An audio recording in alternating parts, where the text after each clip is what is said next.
would be to just, if you don't see the little recording thing pop up, remind me, just ask me, hey, did you remember to record it? Because sometimes I just don't remember to push the little button. So, but I'm happy to, and I'll post them there in that spot.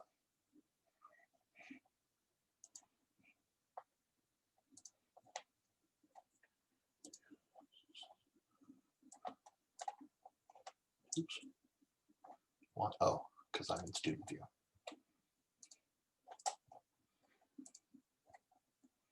That's better.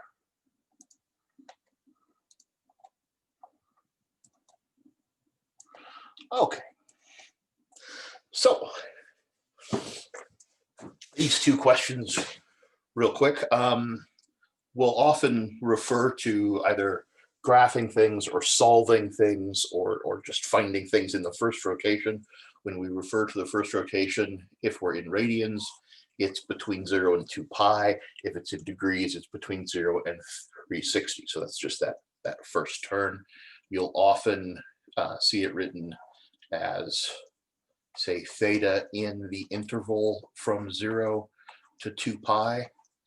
Do notice that the 2 pi is not included because 2 pi is coterminal to 0.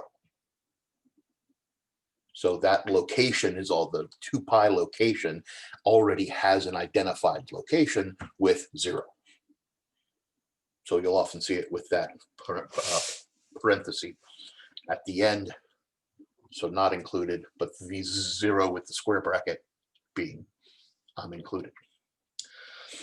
So this negative 17 pi, that is a pi, over 6 is clearly not in that first rotation because it's negative, and it's more than one rotation, so it's some big negative rotation. So if we want to figure out, okay, where is that, like what quadrant does it land in, or find something nice that's coterminal to it, as we talked about last time, we can go from any angle to its coterminal, say, given an angle theta, then theta plus any integer multiple of 2 pi, or 360 degrees if you're in degrees, for k an integer. And again, that means positive or negative whole number. So given some angle theta, then theta plus k times 2 pi is coterminal to theta. So if we want to make this negative 17 pi over 6 into something coterminal, that is positive but not too big, because we want it to be between 0 and 2 pi, we'd probably be adding some number of, we could say, some k number of 2 pi's. Now, how many 2 pi's are we supposed to add? We don't necessarily know. We could figure it out. But one of the things you can really just do is just keep adding 2 pi until you're in the place you want to be. Fair? As opposed to struggling to figure out, like, negative 17 is not too bad. But if it was like negative 178 pi over 6, it's like, well, how many of those am I supposed to get rid of? How many do I have to add to get out of negative 178 pi over 6? I don't know. Add 10, see where you are. And go, oh, that was way too far. Okay, so go back and add 6 instead. Or just add them one at a time until you're there. You don't have to figure out or calculate how many it has to be. So I'm just going to take that and take the straight 2 pi and add it and see where that leaves us. Now, we do need common denominators, but common denominators on these tend to be fairly nice. If we want to turn into sixths, then that would turn into 12 pi over 6. 12 pi over 6 reduces to 2 pi. And clearly, if we add that 12 pi over 6, we're still going to be negative. Negative 5 pi over 6. Well, that means we didn't add enough. So what are we going to do? Okay, well, I'll take the negative 5 pi over 6 and add a little bit more. Add another 2 pi. Of course, we're going to add that 2 pi as 12 pi over 6.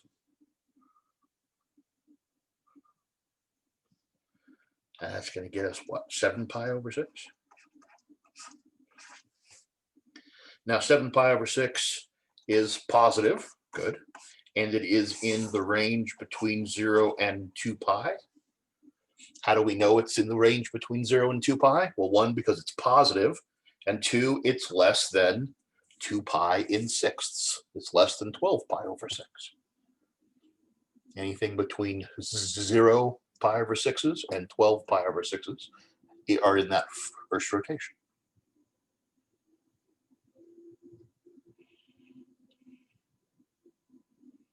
So if you get a number that's bigger than 2 pi, you went too far? Yep. Okay. Exactly. That makes sense. And you could either, then go back and add something smaller, or if you went just like a little bit too far, okay, subtract 1 or 2. You can hone in on it. So do you do the same thing? Like the third problem on that set of problems is like 71 pi divided by 6 or something crazy. Now there, it's like, okay, we could subtract 2 pi's one at a time, but we might be a little while. But 71 sixths is certainly more than 10. It's almost 12. So I might be inclined to say, okay, I'm going to subtract 5 of these things just to get the bulk of them out of the way. Fair? And see where we're at. So then you just subtract until you're smaller than 2 pi? And that 10 pi would, in common denominators, turn into what, 60 pi over 6? So that would get us to 11 pi over 6. Oh, what, 11 pi over 6 works. Barely, but it works. So that was a good guess. It might have been too far. It might have been not far enough. In which case, subtract another one or add another one. That makes so much more sense. Thank you. Sure, no problem. With the negative ones, do you just always keep adding 2 pi's until it's in the positive range every Well, time? if it was something like, say, negative 248 pi over 5, I know fifths are not standard angles, but that's okay. We can still have fifths. I wouldn't want to do that 10 pi over 5 at a time. So we could add just 2 pi. Of course, we'd add it as 10 pi over fifths or 10 pi fifths. But I wouldn't want to do that one at a time. That would take a while. So maybe do, 24 of them. Fair? Yep. Why? Why 24? Well, 24 times 10 gets us close to the 248. Could you do it one at a time? Absolutely. Whatever works for you. But generally, if we're negative and we want to get into the first rotation, we will have to add. If we're bigger than the first rotation and want to get back to the first rotation, we're going to have to subtract. But how many to add or subtract? It depends on where you are. And the big thing is people often, worry about, well, how do I figure out what the right K value is? Don't worry about figuring out what the right K value is. Just pick a K value and see what happens. Or do them like one at a time for a while and go, no, okay, one at a time is not working. I'm going to do 4. I'm going to do 5. I'm going to do. So that would be what, negative 200, just to finish that off. 48 pi over 5 plus 240 pi over 5 gets us to Well, that's negative 8 pi over 5, so that's not enough. So if we add another 2 pi, and again, 2 pi in fifths is 10 pi over 5. Are you guys comfortable where that 10 pi over 5 and the 12 pi over 6? That's a kind of a common question for us to ask. Like, what is 2 pi in sixths? Well, that's 12 pi over 6. What is 2 pi in sevenths? That would be 14 pi over 7. I often do that a little fast. So if it ever bugs you, let me know. But 2 pi over 5. So 2 pi over 5 is coterminal to the horrendous negative 248 pi over 5 in the first rotation. It's also coterminal to negative 8 pi over 5. Just negative 8 pi over 5 wasn't where we wanted it to be. So we pretty much have to try and get out of the negative, but if we go to 2 pi, we've gone too far. Am I understanding that right? Yes, because we were asked to give an answer in that particular range. Okay. Now, it's certainly possible that some, mean, horrible person, not me, certainly, could come up and say, find me the one that's between, 8 pi and 10 pi. Okay, so just keep adding or subtracting until you're in that range. Okay. Thank you. Sure.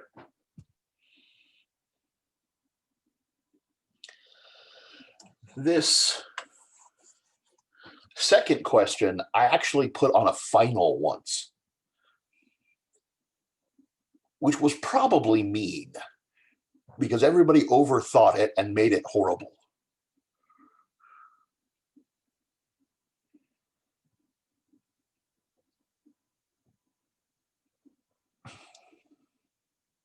But did anybody decide what their answer is for on a circle of radius 12? Who would even draw it? On a circle of radius 12 inches, an angle that's sub tens just makes a circle of arc. That circle has an arc of 12 inches, and we want to know, what is this angle? So what's that angle? 1 radian. Yeah.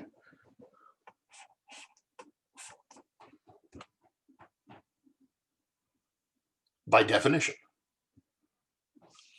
Now, it would probably behoove us to say 1 radian, but we don't even technically have to because it's a ratio unit. But it'd probably be nice to say, it is 1 radian. But I can't. Go ahead. They're at about 57 degrees. Which is, while true, why did you do that extra work?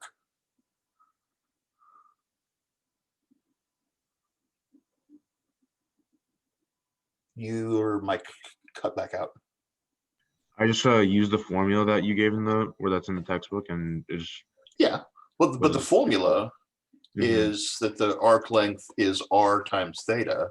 So 12 is equal to 12 times theta. So theta equals 1. Mm-hmm. But what you did is what a lot of people did on the final who didn't make this problem too bad. They just emotionally giving the answer of 1. It's hard, I think. Yeah. You feel like, well, I should be doing something more. But one of the things I like about this question is it illustrates that 1 is fine. 1 is a complete and true and good. We don't need to go to degrees, and going to degrees, frankly, is messy. Now, on the exam, I had in here, I said, find or what is the exact angle, or what exact angle would subtend, which made the 57 point something degrees technically wrong because it's an approximation, not exact. What's the exact angle measure? 1.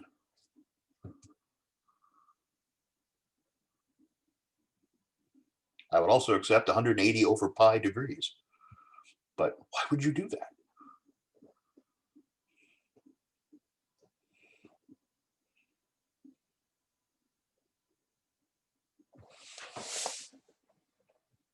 Would it be like that for, say, if it was just a different measurement, but it was still like, say if it was 14 inches and 14 inches, would it still be 1? Yes, the definition of 1 radian, the meaning of 1 radian is the amount of angle necessary for the arc to match your circle's radius. All right, cool. So even if we made this smaller, like if we took a different, took a different circle down here, if that angle is 1 radian and this was, say, 3 inches, that arc would be 3 inches. If we went out to, you said 14 inches, if we went out to a radius of 14, well, guess how long that arc length has to be? It's still 1 radian of angle. So that's going to be 14. No matter what the scale is.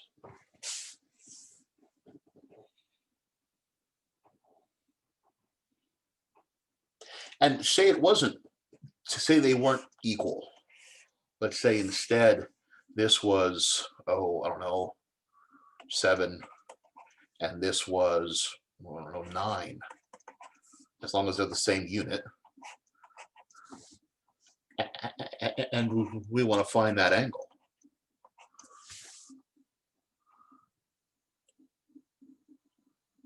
What's that angle?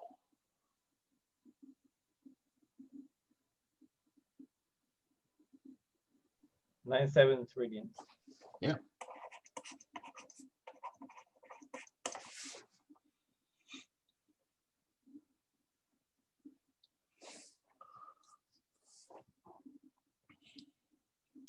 The hard part is not going, yeah, but what is it in degrees? Who cares? That's like, how far is it from here to the car? It's 10 feet. But how much is that in meters? Nobody cares. It's 10 feet. What are you, French? Okay, you might have reason to want it in meters, and we might have reason to want this in degrees. But if you don't need it to be in degrees, why would you do the extra work? What are you, French? No, I pick on the French. What are you, anybody but 3 countries? Yes. United States, Myanmar, and Liberia, I think. So, weird. Liberia uses our money too. Yeah.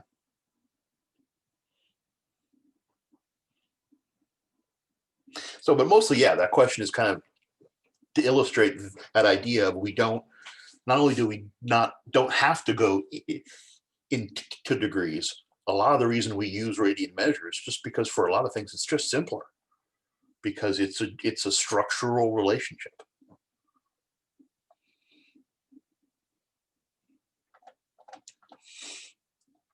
Now, Corey, you want to look a little bit at 14.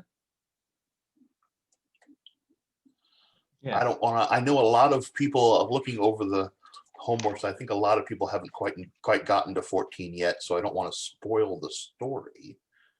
But Well, you don't necessarily have to do the whole 14. What about just a part of it? yeah, or just kind of sketch it out. Um, So we've got a rotating restaurant, and you'll be given some rotational speed.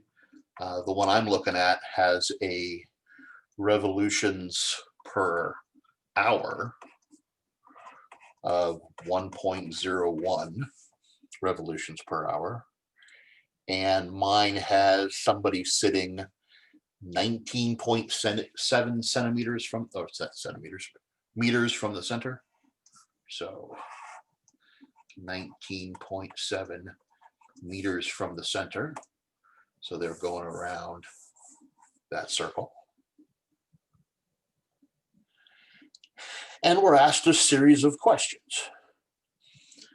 But the relationship that we're going to be using here, because we're talking about something spinning And how far is this thing spinning?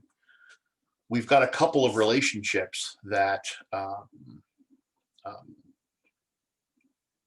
we'd want to look at. Our big relationship is that linear velocity is equal to that radius times angular speed. But we're not given angular speed, we're given rotations per hour. So one of the first things that we tend to want to do in these problems, however the rotation or however the spin is described, we want to translate that into radians per time. So sometimes it is things like rotations per hour. Sometimes you'll describe like somebody is spinning something and it takes this long for it to go all the way around.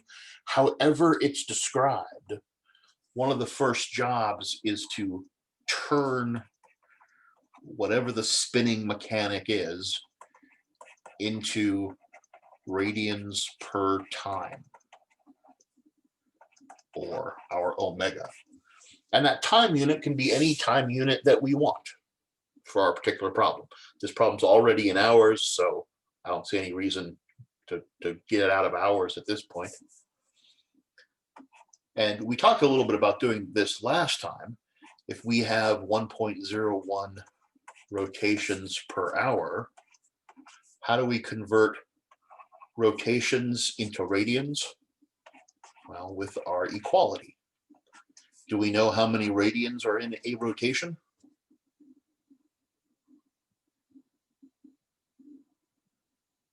Two pi radians. I just love hearing people say that because it makes me feel confident.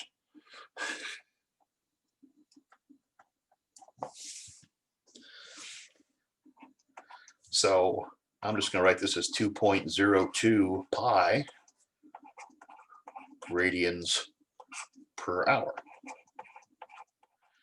Now you could approximate 2.02 times pi if you wanted to, but whatever that is, it's probably harder to write down. So I'm just going to leave it as 2.02 pi radians per hour. That's an omega. Rotational speed, 2.02 pi radians per hour. Now, the first question you're asked here is, through how many radians does this person turn in 91 minutes? Well, we have a rotational speed. So we go 2.02 pi radians every hour. If we spun for 2 hours, multiply that by 2, and we know how many radians we go through. If we did it for 3 hours, multiply that by 3, and we know how many radians it went through. The problem is we're asked, how many radians does this person go through in 91 minutes? So we either have to convert 91 minutes into hours, so we can use radians per hour, or we have to turn our radians per hour into radians per minute, so we can use 91 minutes. Whichever one of those we want to do is perfectly reasonable. It's up to us. Heck, we could turn it into seconds if you wanted to. I don't know why we would, but you could. So do you want to turn the 91 minutes into hours, or do you want to turn our radians per hour into radians per minute? I think Well, the as- 91 min or turn the leave the radians per hour how it is and do the other way. Okay. I know for my question, it looks like you answered it. It looks like I got my omega wrong, and once my omega was wrong, all the rest of my questions are wrong. Yeah. But again, in 91 minutes, you don't necessarily have to convert it as formally as I'm about to, but if you're, a little bit unhappy with dimensional analysis, man, practice it, write it out formally every time you get an opportunity. It will make your life better. So 91 minutes is 91/60ths of an hour. And that should make sense. 90 minutes is an hour and a half, right? Now, again, you could get a decimal approximation for that if you wanted one. But then you'd be carrying around all those decimals. Decimals are ugly. So if we have 2.02 pi radians per hour, and we multiply that by 91/60th hours, the hours are going to go away and we're going to get radians. So 2.02 pi times 91, sorry, over 60 radians. Now, at that point, okay, we could reduce a little bit of that. You could, if you really wanted to, write 1.01 pi times 91 over 30. But I'm not sure that's helping anybody. So at this point, you're either going to have to start multiplying those things together at a more robust rate. What would that be? Be 108. Oops, sorry, 182. So 183.82 pi over 60 radians. If you wanted to.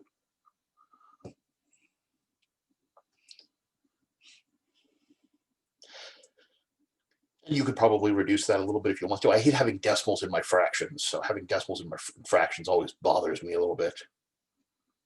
So I might move that decimal over and reduce everything. But why would you want to stay in terms of pi?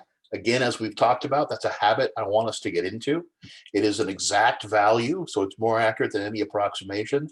And by the way, your problem asks you, enter your answer using pi. Enter an exact value. So, reduce this fraction and then like having it as 202 times 91 pi over 600, so 6,000, then reduce that thing. But that's going to get you a nice exact value in terms of pi. And if it asks you to approximate it later, approximate it. And it does ask you to approximate it later. Fair? So those are just some of the kinds of things to be a little bit careful about when you're playing with that problem number 11.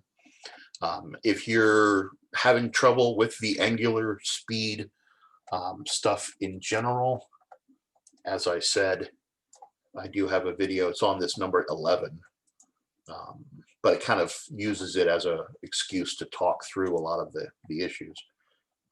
There is that angular speed question video that goes kind of through that process and some of the theory for it.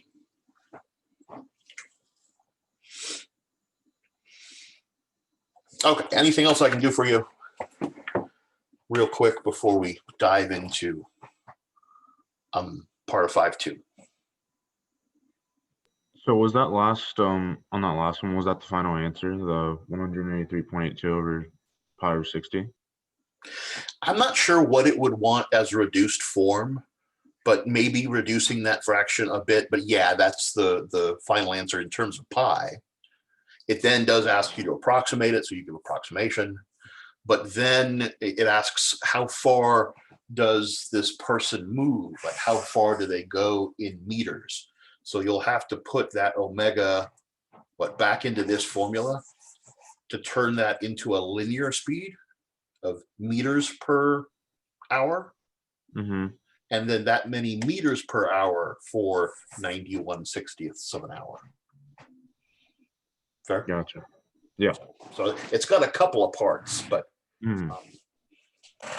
Yeah, and the problem I got was different. It's different numbers. yeah, and most of you will have ones that have slightly different numbers in it. I think, we got a suggestion to do the problem in hours, and I think it's fine to do in hours. I think when I did it, I tended to turn this into per a minute, but it doesn't make things better really a lot. So if that's just a preference. I kind of want to turn the whole thing into seconds because meters per second is such a common unit. But I wouldn't actually do that.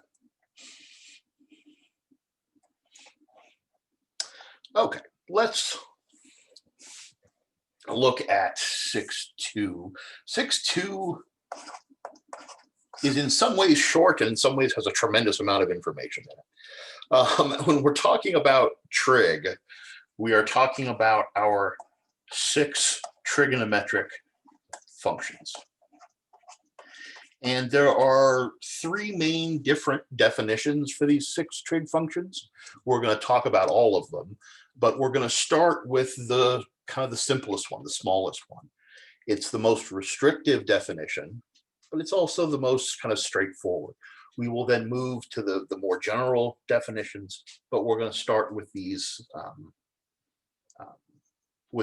this style of definition. And it is referred to often as the triangular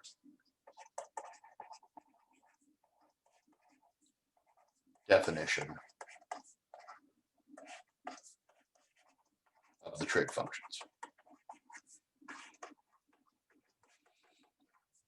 If you want to get more precise, it's the right triangular definition. So the difference between triangular trigonometry and circular trigonometry is actually fairly small, and we'll talk about both. So to look at the triangular definition of the trigonometric functions, we need a triangle, and it does specifically have to be a right triangle. We will break away from the restriction of right triangle eventually, but these definitions at this stage do require us to have a right triangle. When we have a right triangle, I'm going to label our vertices here, or label our angles. I got angle A up here, angle B, and angle C. And I've got our corresponding side lengths, A, B, and C. You'll notice the labeling conventions there. Vertices and angles, we often label with capital letters. I mentioned that, I think it was yesterday. And side lengths, we usually label with lowercase letters.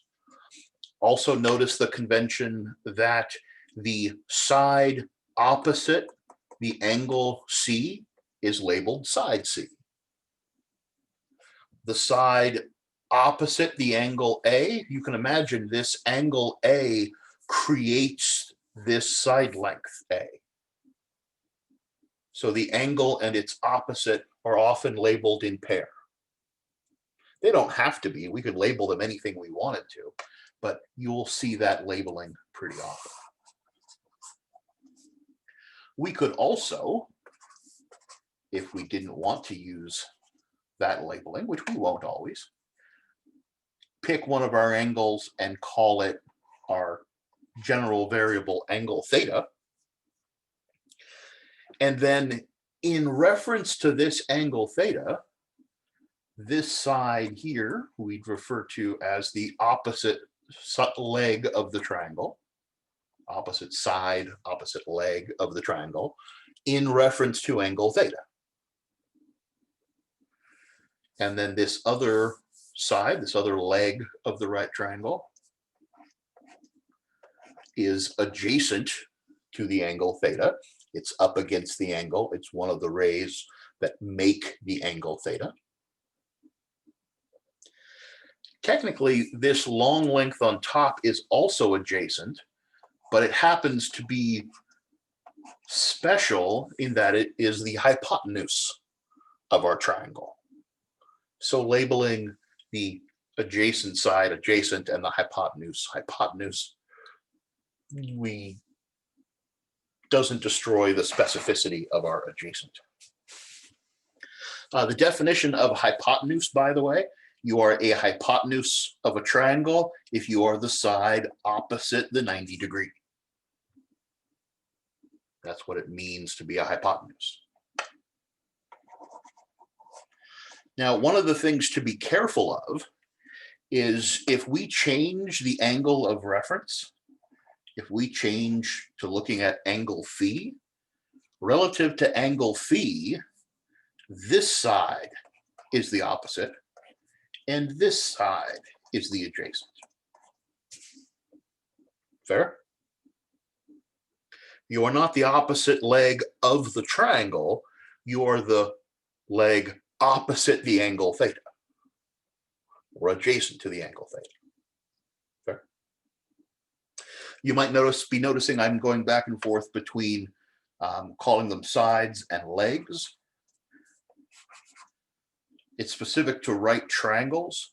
Right triangles have a hypotenuse and two legs.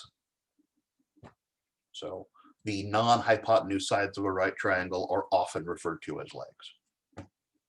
Fair? Okay. Now, one of the nice things about triangles is if this angle stays fixed, no matter how big we make this triangle, if that angle is the same in both triangles, well, the lengths of the different sides certainly change when we get smaller like this, but the ratio between the lengths stays constant. For example, if the hypotenuse is twice as long as the opposite side in the purple triangle, then the hypotenuse will be twice the opposite side in the green triangle, as long as those angles are the same. Fair? So one of the things that has a nice direct relationship is if we know the angles in our triangles, we know not what the side lengths are, because we don't know how big the triangle is, but we know what the ratio between the side lengths are. So we can make a function for that. We can make a function that takes in angles. So a function that takes in angles and outputs side ratios.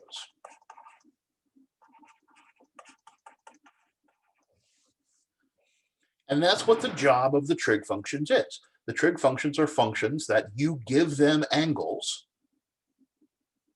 and they give you back ratios of sides. That's their job. Now, why are there 6 of them? There are 6 of them because there are lots of different side ratios we could want. So each of the different trig functions is giving us a different ratio between sides. For example, the sine function, kind of our original classic one, historically one of the first. Our sine function, which we abbreviate SIN as a function of theta. This is like our f of x. It's just the name of the function isn't f. The name of the function is sine. So you want to think of this as function notation. Instead of f of x, though, it's sine of theta. Its job is to give us the ratio between the side opposite the angle and the hypotenuse of a triangle containing that angle. So, for example, if we had a right triangle with this leg was, say, 5, this leg was, say, 12, and the hypotenuse was 13, and we want to refer to this angle theta, then the sine of theta would be the ratio between that opposite side, the 5, and the hypotenuse, 13. So any triangle with that same angle in it has to have that same ratio.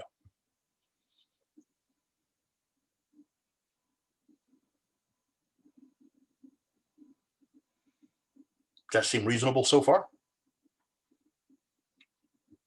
Now we're going to have a lot of conversations on how we're going to use that. What are we going to do with that? Why is that so super handy? And hopefully it'll, you know, you'll find it super neat and super handy. But before we do that, we got to get clear on what they tell us. So the sine function is the first one, but that's only one of the ratios. There is also a cosine function.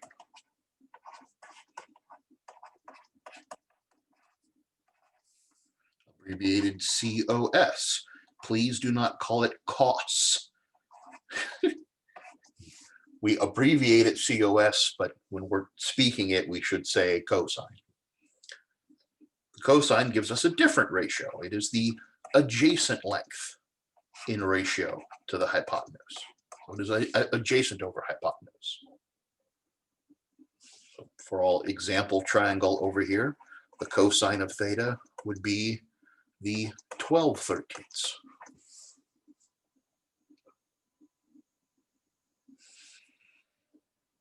Okay, we got more ratios. There's the tangent ratio. So the tangent function, abbreviated TAN of theta. So the tangent theta. Well, we have opposite and hypotenuse. We've got adjacent and hypotenuse. How about opposite in ratio to adjacent? That's our tangent ratio. So again, for this triangle up here, the tangent of that angle theta would be 5/12.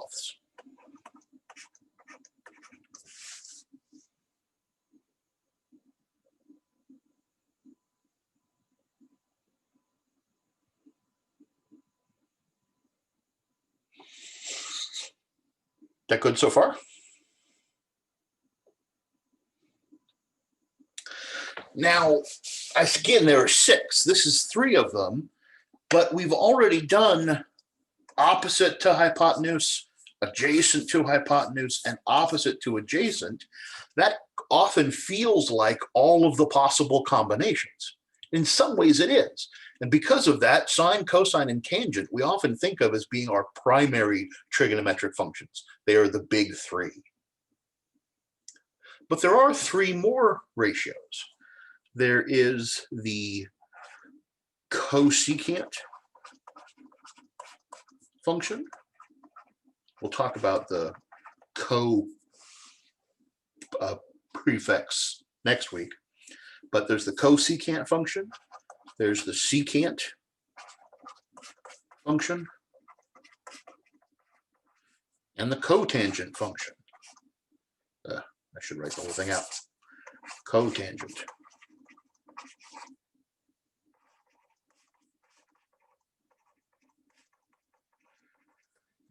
But we've used all our side combinations. How can there be 3 more functions? They are really just the same relationships inverted, technically the reciprocals. So while the sine function is opposite over hypotenuse, the cosecant is hypotenuse over opposite. It's just sine's reciprocal. The secant function, SEC, is cosine's reciprocal, hypotenuse over adjacent. Cotangent function is the tangent's reciprocal. So adjacent over opposite.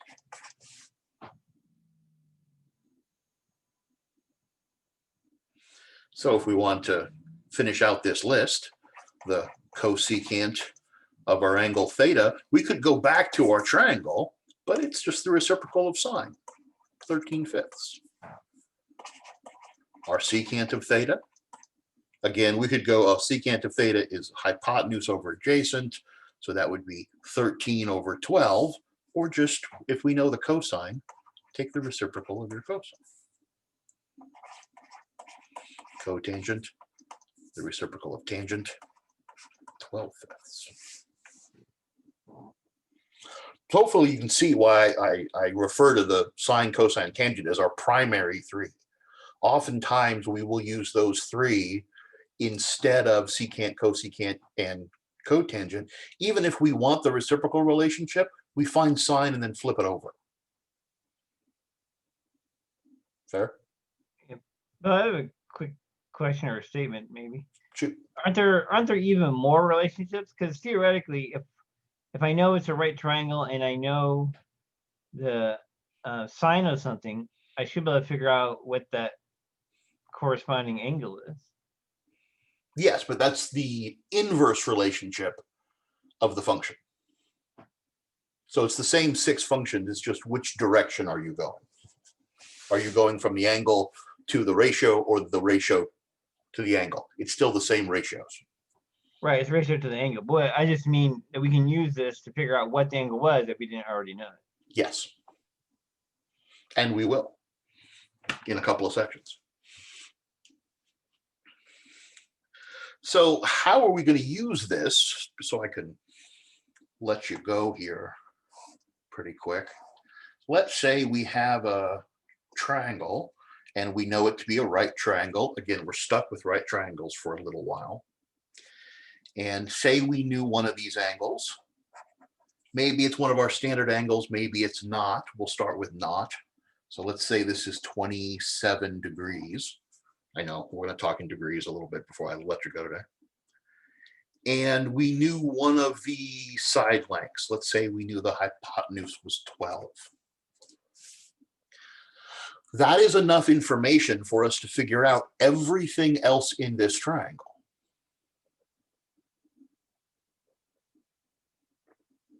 For example, because I know you guys have to go, this other angle.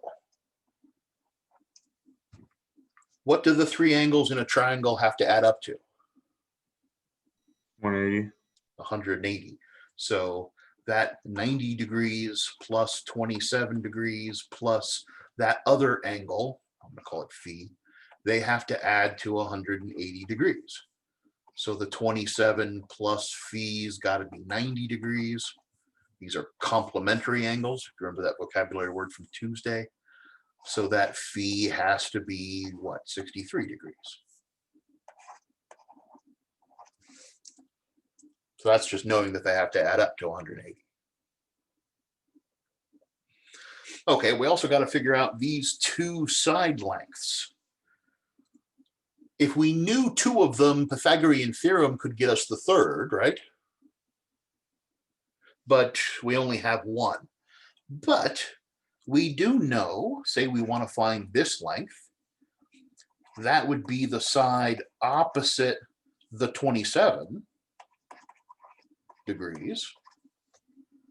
So we know that the sine of 27 degrees has to be the ratio between that opposite length and the 12.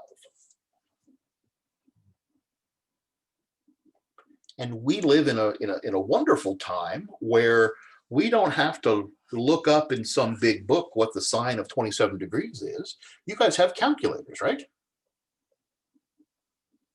And they have sine buttons on them. Can you ask your calculator what the sine of 27 degrees is? Make sure you're in degree mode. We'll talk about modes later, but you have to make sure if you're using degrees, you got to be in degree mode. If you're using radians, you have to be in radian mode. So make sure you're in degree mode.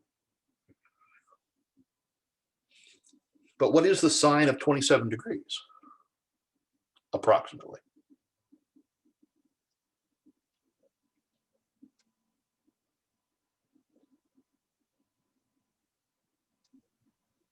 I got 0.96.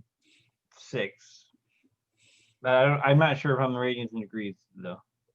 Yeah, I just switched to degrees and it was 0.96, but I got 0.46 now.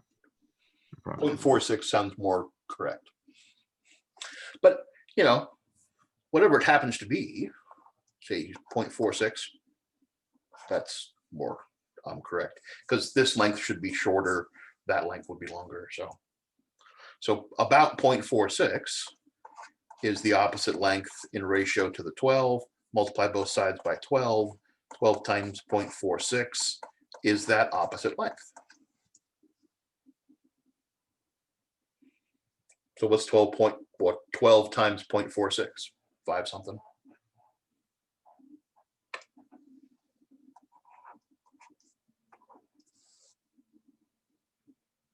5 point. Help me out here.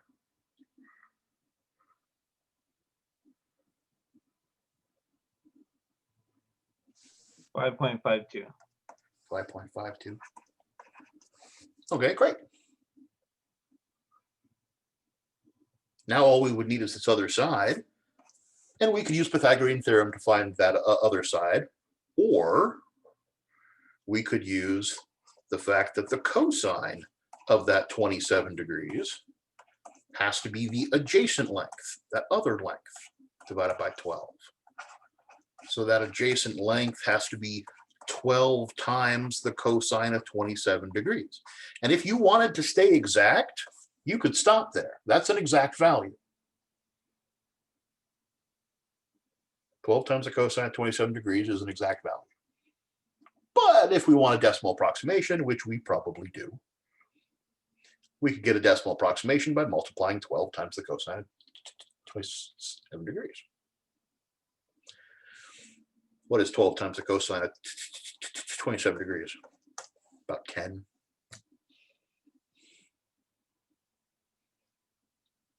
Ish.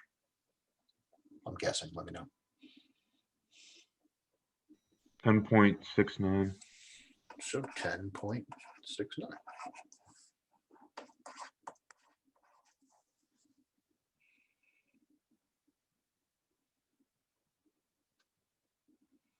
So using these relationships, and we could have used tangent instead with the 5.52. So using these relationships, we can move around a triangle, finding whatever we need. Fair? It takes some playing with, takes some practice, and luckily for you guys, you've got some homework where you get to play with it and practice.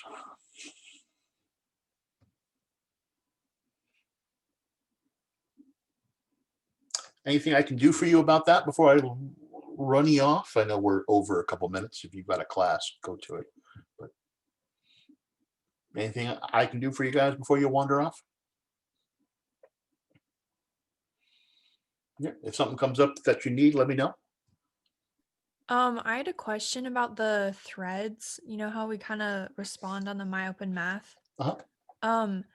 So is that like a participation grade? Yes. And do you have to respond to other people's posts? You should post one post and one response each week.